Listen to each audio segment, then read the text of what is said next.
Salut, c'est Seb. Alors aujourd'hui, eh bien écoute, je suis au salon de l'immobilier à Phnom Penh et en fait, il faut savoir un truc, c'est que c'est un marché qui est en plein essor, en plein boom. Il y a énormément de projets, il y a énormément de condos en construction. En fait, pour être très précis, il y a cette année 8000 appartements en résidence neufs qui vont sortir, donc c'est vraiment un truc qui est gigantesque et qui est bien évidemment surdimensionné par rapport au marché local, puisque c'est des appartements qui sont hors de prix pour la population en général, et puis surtout, et même au niveau locatif, quand tu achètes un appartement à 300 000 ou à 200 000 $, pour le rentabiliser, sortir à 5%, ça fait des loyers qui sont là encore hors de portée des locaux. Donc c'est vrai qu'il y a une espèce de mini bulle qui devrait exploser. Là en fait on a un contexte qui en plus doublé à risque avec les élections, puisqu'il y a des élections communales et générales qui viennent cette année en 2018. Donc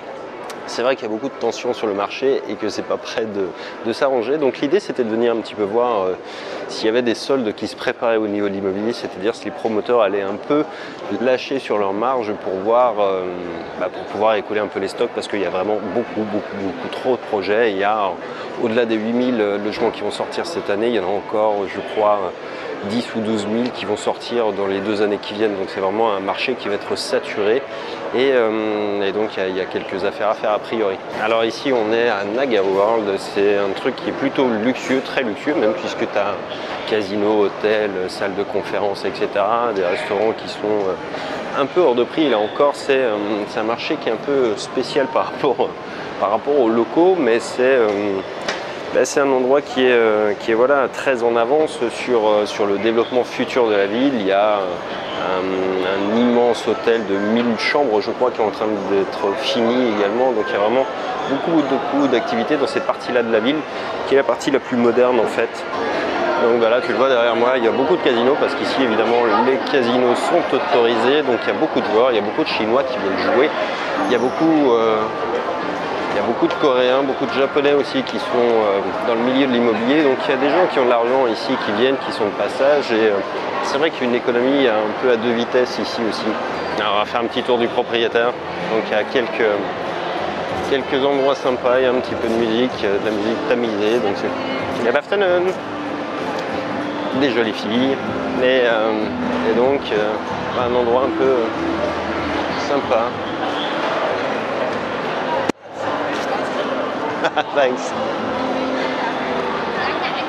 Donc voilà un petit peu le hall de l'hôtel, le centre de réception et puis également de divertissement. Donc il y a beaucoup de passages, il y a beaucoup de touristes, beaucoup de Chinois, encore une fois beaucoup de gens qui viennent jouer ici, et c'est vraiment un centre de divertissement important ici. Alors évidemment, la sécurité du casino et les caméras, c'est pas quelque chose qu'ils affectionnent, ça fallait s'y attendre. Mais voilà pour le petit tour. Donc pour l'immobilier, c'est pas encore les soldes, malheureusement, c'est pas encore gagné.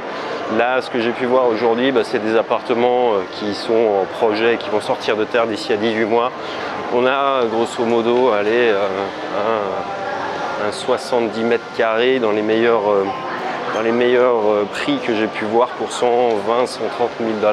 Donc on est quand même pas sur des budgets qui sont donnés, mais on est quand même clairement sur une baisse des prix, puisque normalement on est plutôt sur une base à 3000 $, 3005 même sur les surfaces comme ça, et là on est plutôt sur une base à 2000, 2005. Donc il y a un petit mouvement de baisse qui s'est amorcé, mais qui n'est pas encore terminé. Bref, je te reparlerai dans les semaines qui viennent, et puis je vais continuer à surveiller ça, parce que c'est un marché qui est intéressant malgré tout, d'autant qu'on est sur le marché des condominiums en pleine propriété, mais évidemment ça coûte beaucoup plus cher et c'est pas encore un marché qui est aussi intéressant que celui de Bangkok par exemple. Bref, allez, je te dis à bientôt dans une prochaine vidéo. Ciao.